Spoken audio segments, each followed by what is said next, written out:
Olá, esse não é um monólogo, não é um diálogo, é um triálogo. 3 pessoas trialogando sobre um assunto do seu interesse. O tema do triálogo de hoje é macumba. Tudo que você sempre quis saber e teve medo de perguntar. Não saia daí porque o triálogo está começando agora.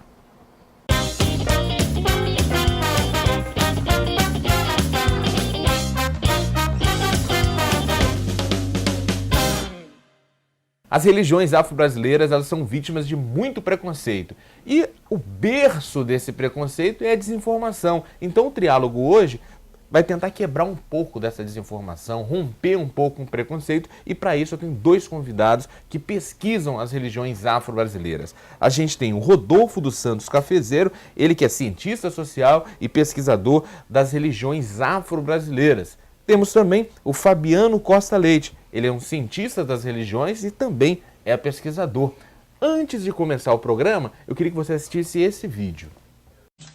Vamos passar direto pro nosso repórter Zeca Diabo. É isso aí, Exu, e parece que temos aqui nesta encruzilhada umas pessoas que estão fazendo uma oferenda muito bonita, uma oferenda com pipoca, cachaça e velas também, não é? Escute aqui, senhor, para quem você está fazendo essa macumba? Isso aqui não é uma macumba! Isso daqui é um jantar romântico que eu tô fazendo com a minha mulher! Ganhei essa galinha e essa cela de dono do bar! Fabiana, a gente fica brincando com esse termo macumba e tal, mas o que é macumba? Na verdade, o termo, que é pejorativo para as religiões afro-brasileiras, ele surgiu em começo do século XX através das macumbas cariocas. Eram as expressões dos povos negros em relação à sua religiosidade. É um instrumento musical que era utilizado nos ritos religiosos destes que o faziam. Ele lembra até a casaca, né? Que Isso, É um o instrumento som- de percussão. E ao ver as pessoas tocando esses objetos sonoros, as pessoas então, ao não entenderem o que essas religiões se propunham, começaram a falar, olha, ali é lugar de macumba. Então era um lugar onde o som tocar. evidenciava. E a partir disso começou a se chamar macumbeiro todo aquele que estava naqueles rituais religiosos que tocavam as macumbas. Macumba também é de uma árvore de origem africana, né? Esta árvore era da família do Jequitibá, né? É uma árvore que era considerada sagrada. E algumas pessoas de alguns povos faziam orações aos pés dessas árvores. E aqueles que acendiam velas e faziam suas orações na árvore também eram conhecidos como macumbeiro. Essa mesma árvore era utilizada para fazer este instrumento, né? A macumba, que é um instrumento de percussão, também utilizado nas cerimônias de algumas religiões, né? Rodolfo, o seguinte, por que no Brasil ainda existe, ainda em algumas escolas, em algumas redes, o ensino religioso? Só que o ensino religioso, de maneira geral, ele não contempla as religiões de matrizes africanas. Ele não é um ensino nem religioso, né? Porque não é um ensino das religiões, ele é um ensino do cristianismo. Que na verdade é um descumprimento da Lei Federal 10.639, né? Que prevê a utilização do estudo da história, né, africana e afro-brasileira nas escolas brasileiras. E isso parte também de uma formação ainda deficiente de alguns professores e também parte de um preconceito pessoal, né? Muitos professores têm a dificuldade de entender que aquele momento da sala de aula é um momento de ensino, de conversa, né? De um diálogo com os alunos sobre religiões e não de uma religião. Exato, e não é um momento de hegemônica, catequese, né? É um momento de Sim. você ampliar o conhecimento sobre a diversidade. Exatamente. O grande problema que acontece também é que houve uma reformulação do ensino religioso na escola pública. Até então, sempre se constatou que o ensino religioso era uma matéria onde havia uma catequese, onde apenas uma religião era contemplada, para que pudesse, com isso, estabelecer o status quo daquela religião. E não tinha nenhuma formação específica. Era o professor de ensino religioso, era aquele que estava faltando carga horária em alguma matéria, Sim. preenche com o ensino religioso. Só que a partir de 1996, 97, a LDB transformou-se. Ela não agora, o ensino religioso continua sendo ofertado na escola pública. Porém, a nova redação diz que você tem que contemplar todas as questões culturais religiosas do Brasil. Então, o professor de ensino religioso, ele não passa a ser mais um catequista. Ele passa a ser um cientista da religião que promove a igualdade entre as religiões na sala de aula e, principalmente, diminuir os conflitos e as tensões que as religiões normalmente acontecem entre elas. Certo. Uma outra coisa que me chama a atenção é o seguinte: quando a gente fala o termo religiões afro-brasileiras, o que seriam religiões afro-brasileiras? Aquelas religiões que chegaram ao Brasil trazidas pelos escravos, ou também as religiões brasileiras que se alimentaram de alguma maneira de rituais e práticas de religiões africanas. Porque se a gente entende que quem se alimentou de rituais e práticas das religiões africanas no Brasil também é uma religião afro-brasileira, boa parte das denominações neopentecostais, elas deveriam ser enquadradas como religiões afro-brasileiras, porque tem muitos rituais, né? Da fogueira, do azeite, do óleo, não sei o quê. Então tem muito simbolismo em algumas práticas neopentecostais.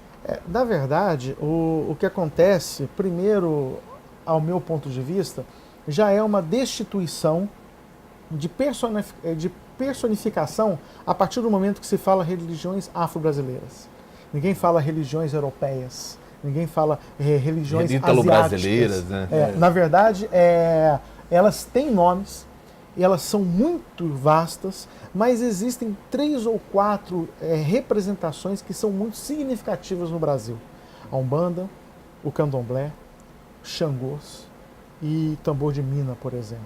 Sem citar as outras vertentes que também são mais próximas das indígenas, como a Jurema, como o Terecó. Então são religiões que existem no Brasil, mas elas são colocadas todas dentro de um invólucro como se fossem únicas. Justamente, tudo macumba. Tudo macumba. Justamente para dificultar a sua personalidade diante da permeação social. Em relação a o que elas são, nós temos que lembrar que elas são muito antigas, tanto quanto o judaísmo, tanto quanto o cristianismo, e elas estavam ali, muito próximas a elas.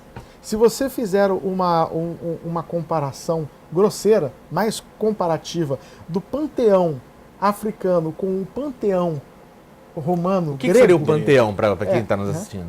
O panteão é as classificações das divindades.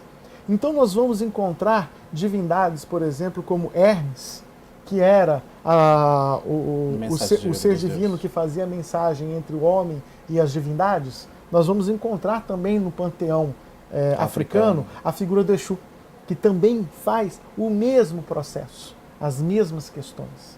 Então, são culturas que nós, quanto pesquisadores, não sabemos quem foi a fonte de quem.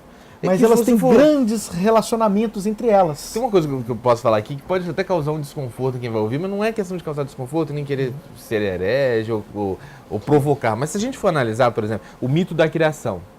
Quando você pega e de um pedaço de barro você faz um homem, você está até se semelhando a ritual do voodoo, né? Você pegou um boneco de barro, deu o sopro da vida e tal, não sei o quê. Então, tem muitos simbolismos ali próximos entre o cristianismo, entre as matrizes africanas também, né? Na verdade, todas as culturas têm o seu mito de criação, né? E aí, em algumas análises, nós podemos pensar que alguns deles são semelhantes. Mas é muito complicado a gente fazer uma análise de uma cultura a partir dos nossos referenciais, né? Então, eu acho menos perigoso trabalhar com a ideia de pensar a cultura e o mito da criação através dos próprios referenciais daquela cultura, né? Então, eu não sei se eu conseguiria ter essa visão que você propõe de, através da construção do boneco de barro e o sopro de vida, isso ser uma prática de voodoo. Talvez até por desconhecer práticas de voodoo, mas eu acho que o mais interessante é que cada uma constitui um simbolismo, né, de que o homem é feito dos elementos da terra, e em todas elas é dessa forma, né? O sopro de vida é dentro de um elemento de terra, né? Como vocês analisam, por exemplo, aqui no Brasil existe essa relação de concubinato espiritual. Ou seja, O indivíduo, ele se afirma como cristão socialmente, no domingo ele vai no culto, ele vai na missa, e na sexta-feira ele vai escondido num terreiro. Como que você avalia, como se deu essa construção, sabe, de relação de concubinato espiritual do brasileiro? Olha, eu acho que assim, parte dos nossos fundamentos para pensar nesse concubinato, como você propõe, são os dados do IBGE, né? Por exemplo, os dados do IBGE assim, não têm um número considerável que a gente considera mais próximo do real dos praticantes dessa religião, principalmente no Espírito Santo.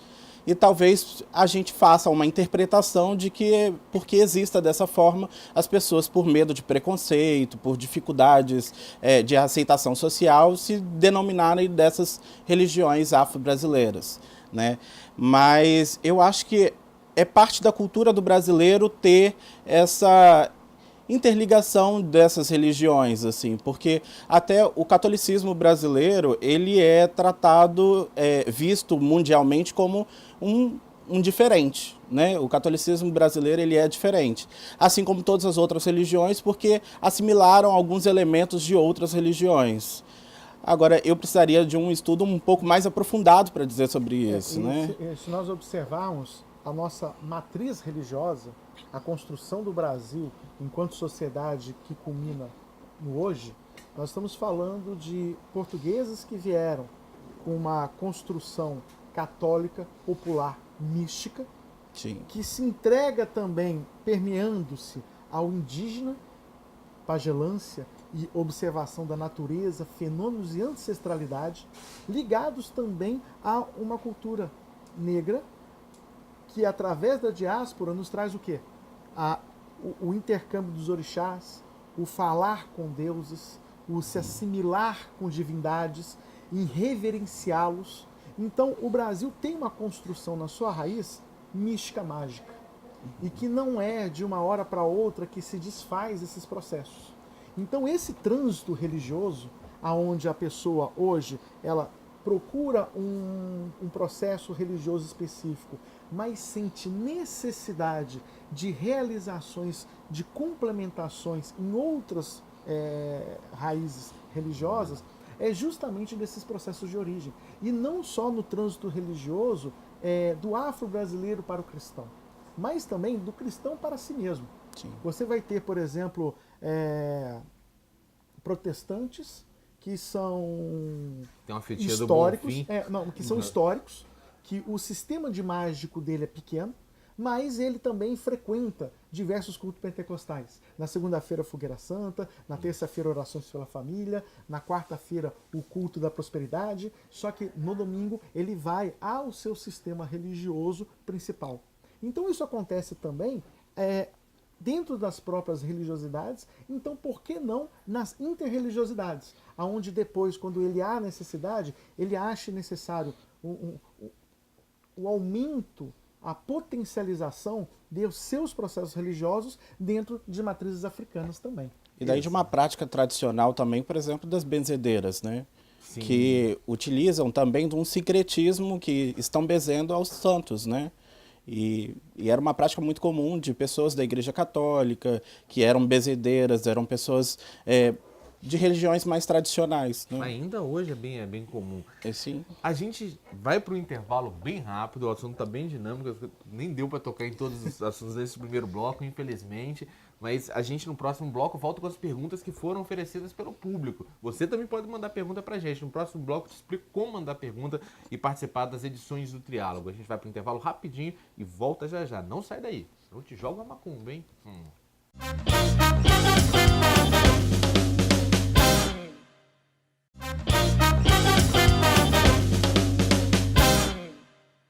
Estamos de volta com o Triálogo, hoje trialogando sobre as religiões de matrizes africanas, religiões afro-brasileiras. Temos 2 pesquisadores aqui para conversar sobre esse tema com a gente. Temos o Rodolfo dos Santos Cafezeiro, ele que é cientista social e pesquisador das religiões afro-brasileiras, e temos também o Fabiano Costa Leite, ele é cientista das religiões. Nesse bloco a gente apresenta para você as perguntas que foram encaminhadas pela internet. Antes de gravar o programa, a gente apresenta o tema no Facebook. E as pessoas deixam as perguntas, a gente escolhe algumas e traz para a nossa conversa. Hoje, curiosamente, foi um dos programas que mais teve pergunta. O pessoal tem muita curiosidade mesmo sobre o assunto. E se você quer mandar pergunta ou sugerir entrevistado, tema, vá lá facebook.com/triálogo na TV, deixa a sua opinião que ela pode estar presente no nosso programa. A primeira pergunta que eu queria fazer aqui é a pergunta do Quinho Borges, ele que é de Vila Velha, e ele pergunta o seguinte, sobre os despachos e trabalhos que são encontrados em via pública. Ele pergunta se quem, porventura, pegue o dinheiro ou beba a cachaça possa ter algum problema além da ressaca. Bem, primeiro que enquanto pesquisador, eu não posso fazer essas avaliações teológicas. Sim, sim. Essa avaliação teológica, na verdade, acaba se diferindo de templos para templos, de terreiros para terreiros, de roças para roças. Tá? As religiões afro-brasileiras, elas são muito vastas. Então, cada uma tem o seu teor, cada uma tem a sua fundamentação. Porém, como cientista das religiões, eu posso dizer que o mais importante para ele é a fé que ele exerce nessa observância. Se ele não tem fé nenhuma nessas observâncias, então para ele é alguma coisa desnecessária. Se ele tem fé nessa observância de trabalhos, nesses ritos e nesses processos, aí ele precisa procurar alguém da sua teologia, dos seus processos, para que ele possa aí sim verificar como trabalhar e tratar esse tipo de situação. Mas de qualquer maneira o respeito é fundamental. Sim. Né? Sempre. Olha só, tem uma pergunta do Tadeu Américo, da Serra. Ele pergunta o seguinte, por que a expressão chuta que é macumba se tornou tão usual e aceita e sem consequência na nossa sociedade? Ao passo que a correspondente dessa expressão na versão católica, ela é bem complicada. As pessoas não têm tolerância a esse tipo de expressão. A lembrar do episódio com o pastor da Igreja Universal que chutou uma imagem de Nossa Senhora. Ele foi extraditado do Brasil. Ele criou um problema para a rede de TV que ele representa, para a igreja dele. Dentro do Brasil a situação dele foi insustentável e ele teve que sair do Brasil. Porque chutar macumba pode, chutar uma imagem de Nossa Senhora não pode? Acho que muito do fruto desse preconceito, né, que surge também de um preconceito racial, também de uma intolerância religiosa, em que essa expressão do chuta que é macumba se tornou entre os brasileiros de uma forma muito engraçada, né? Ah, chuta que é macumba. Mas a prática em si é um desrespeito à religião, né? Assim como com o chuta uma imagem católica, uma imagem de qualquer outra religião.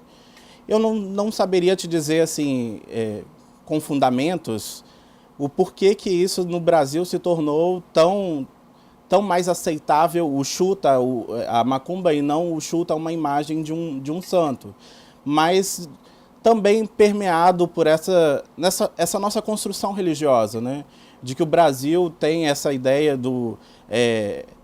também de uma fé cristã que nos é punitiva, né? Do tipo, ande na linha, né? A gente é criado dentro dessa linha de segue o que é os preceitos dessa religião.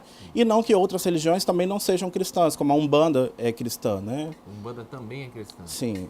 Olha só, tem uma pergunta da Jaque Oliveira, de Jardim Camburi. Ela falou o seguinte, muita gente que não se diz macumbeira faz simpatia para conseguir emprego, arrumar namorado, e na verdade, para conseguir dinheiro também, isso é bem comum, e na verdade é uma experiência mística bem semelhante a de alguns rituais das religiões afro-brasileiras, a simpatia. Tem a ver simpatia ou é só uma percepção da Jaque Oliveira?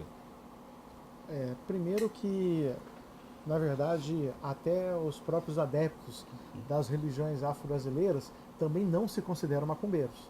Eles se referenciam às suas próprias religiosidades.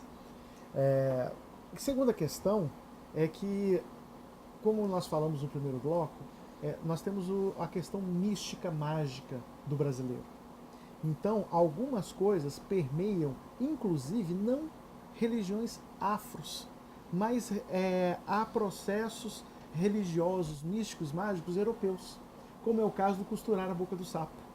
Isto é uma atividade religiosa considerada pagã, mas o termo pagão também é muito ruim, porque é pagão do ponto de vista do cristianismo, Sim. mas não é do ponto de vista do outro em relação ao cristão.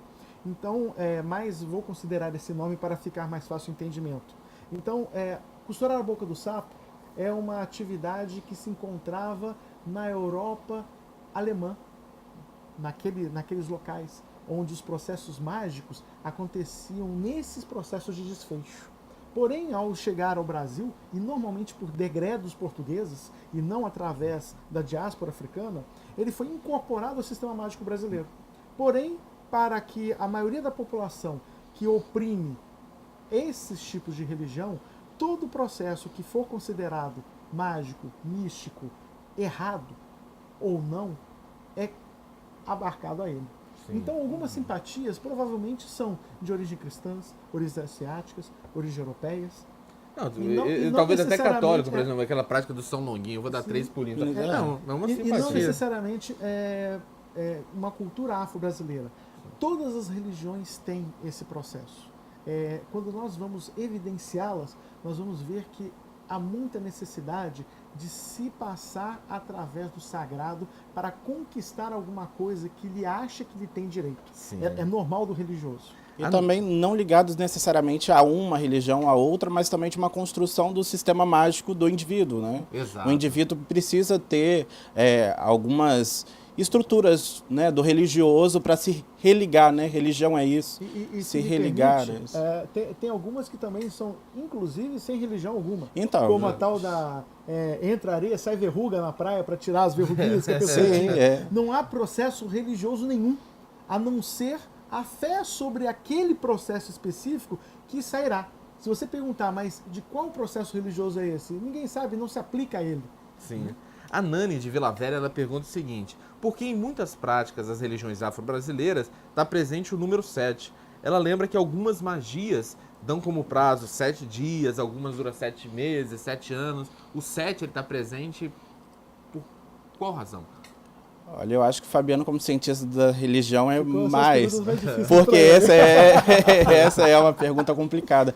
Porque precisaríamos entrar num sistema religioso mais aprofundado, né? Falar sobre teologia, sobre aquilo que eu acho que não nos é importante nesse momento, né? Eu acho que o 7 é um número místico para diversas religiões, para diversas culturas. Até para o judaísmo, né? Inclusive para o judaísmo. Mas eu acho que não... Observe que a maioria das religiões, principalmente as mais antigas, elas são permeadas com uma estrutura que nós chamamos de hierofania, que passam pela natureza. Então, quando o homem observa algumas coisas que se assemelham o tempo todo, ele acaba dando caráter divino. Então, você vai ter 7 notas musicais, a criação do mundo em 7 dias. A criação do mundo em 7 dias, porque são 7 dias da semana. As cores do arco-íris. As cores que são através do prisma são 7. Então ele começa a ver diversos eventos em 7 e ele começa a tratar esses eventos como eventos simbólicos mágicos que correspondem a um sistema divino. Consequentemente, ele traz isso para o seu arcabouço teológico. Olha só, a Márcia Fiuza, de Vitória, ela pergunta o seguinte: se no Réveillon, quando as pessoas estão em casa, às vezes na cobertura dos seus prédios, tomando Chandon, se não é uma afronta oferecer cidra cerezé para as entidades? Olha, eu acho que essa resposta, eu não precisaria de aprofundar em qualquer religião para dizer, mas dentro dos sistemas, por exemplo, do candomblé ou da umbanda, a prática da oferenda, ou no candomblé se diz ebó, né? Ele não está ligado à qualidade daquele elemento que está sendo colocado, mas sim a energia que vai se desprender disso para essa ligação com o espiritual. Né? Então eu acho que oferecer um Chandon, oferecer a cidra cerezé, como diz a Márcia, não é uma afronta a nenhum orixá, a nenhuma entidade. Né? É o gesto em si, né? Não só o gesto, mas a energia que é colocada dali. Né? Se sai o que a gente chama de prana, né? Ele, sai destes elementos uma energia que é o que alimentaria essas entidades. A Letícia Rodrigues, de Colatina, ela pergunta o seguinte: por que as pessoas que são adeptas do kardecismo, elas têm uma tolerância maior por parte da sociedade, e as pessoas que são ligadas a Umbanda, ao Candomblé, têm um preconceito maior, se ambas trabalham essa questão espiritual de forma mais evidente. Essa construção não é uma construção apenas religiosa, porque o religioso ele não existe se não for dentro do meio social. Nós temos que observar que as religiões afro-brasileiras, elas foram inicialmente realizadas quase que exclusivamente por negros. E o negro na sociedade brasileira sempre foi taxado com viés de um preconceito muito forte em relação à sua cultura, em relação aos seus processos, inclusive ao seu caráter.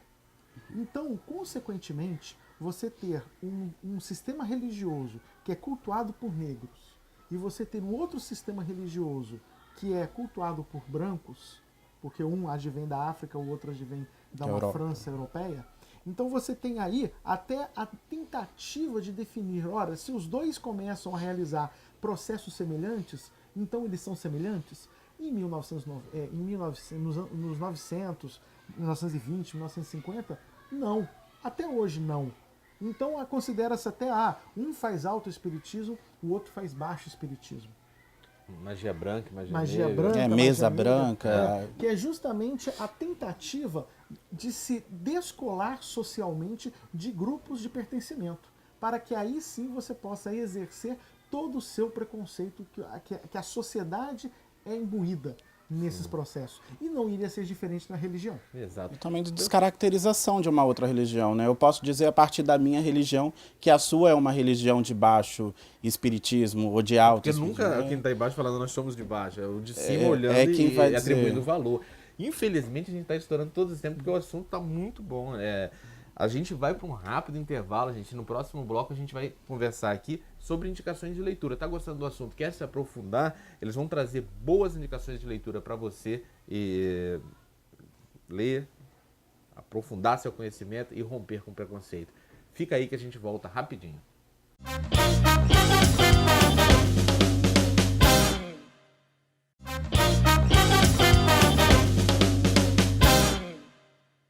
Estamos de volta com um triálogo que hoje trialogou sobre as religiões afro-brasileiras. Espero que tenha contribuído de alguma maneira para você se alimentar de informação, romper um pouco com o preconceito. E nesse último bloco, os nossos entrevistados apresentam indicações de leitura. Rodolfo dos Santos, ele que é cientista social, pesquisador de religiões afro-brasileiras, que indicação de leitura você faria para quem gostou do assunto, quer saber um pouco mais? Como o foco das minhas pesquisas são mais ligadas à religião candomblé, né, então eu faço a indicação do livro Candomblés da Bahia, de Roger Bastide. É um livro fácil de encontrar? É um livro fácil de se encontrar. Em boa parte das livrarias de Vitória e alguns sebos é fácil de encontrar esse livro. É um livro para iniciados ou para o leigo mesmo? Os livros relacionados a candomblé raramente são ligados a iniciados, né? Elas são mais uma introdução do tema. Exato, que bom. Olha só, a gente tem o Fabiano Costa Leite, ele que é cientista das religiões. Fabiano, que indicação você traria para a gente? Eu indico o livro Entre a Cruz e a Encruzilhada, de Elísia Negrão. Ele faz uma construção da Umbanda durante todo o seu período de 1900 e principalmente concentrado na Umbanda praticada em São Paulo. O seguinte, quer deixar algum contato? Alguém que quer saber um pouco mais, entrar em contato direto contigo? Eu deixaria como contato o do Núcleo de Estudos Afro-Brasileiros da Universidade Federal do Espírito Santo, NEAB, né, onde temos o grupo de estudo de religiões afro-brasileiras, o Religafro. Né? O nosso e-mail de contato é neabufes@yahoo.com.br. Maravilha, muito obrigado então. Eu que agradeço. Valeu mesmo. Fabiano, que contato você deixaria pra gente? Quem se interessar pelo tema, se interessar por ciências das religiões, se interessar pelos cursos que são dados neste sentido, podem falar comigo pelo e-mail fabiano@shelf.com. Shelf? Como escreve Shelf? Se bem que vai estar escrito aí. Tá certo. Tem, aqui no Espírito Santo tem algum curso hoje? Sim. Sobre ciência de religiões? Sim, nós temos hoje as pós-graduações, que são pós-graduações de ensino religioso, voltados para dar aula em escolas públicas de ensino religioso. E também temos mestrado de Ciências das Religiões, e a UFES está montando, neste exato momento, um processo de licenciatura em Ciências das Religiões, provavelmente para 2016, 2017, ao primeiro vestibular. E nesse curso vai ter prova ou só trabalho? Nossa, eu acho que vai ter de tudo um pouco, porque nós vamos ter que fazer muita etnografia. Fabiano, muito obrigado mesmo pela presença, tá certo? Rodolfo, obrigado também. Obrigado a você que assistiu a gente até agora. A gente volta numa próxima edição do Triálogo com um tema que você pode sugerir. Fica aguardando sua sugestão. facebook.com/triálogo na TV, ou se você assistiu o programa pela metade, quer assistir o programa na íntegra e os outros triálogos que já aconteceram, você vai acessar imagem.tv.br/triálogo. Eu espero você numa próxima edição do Triálogo. Até!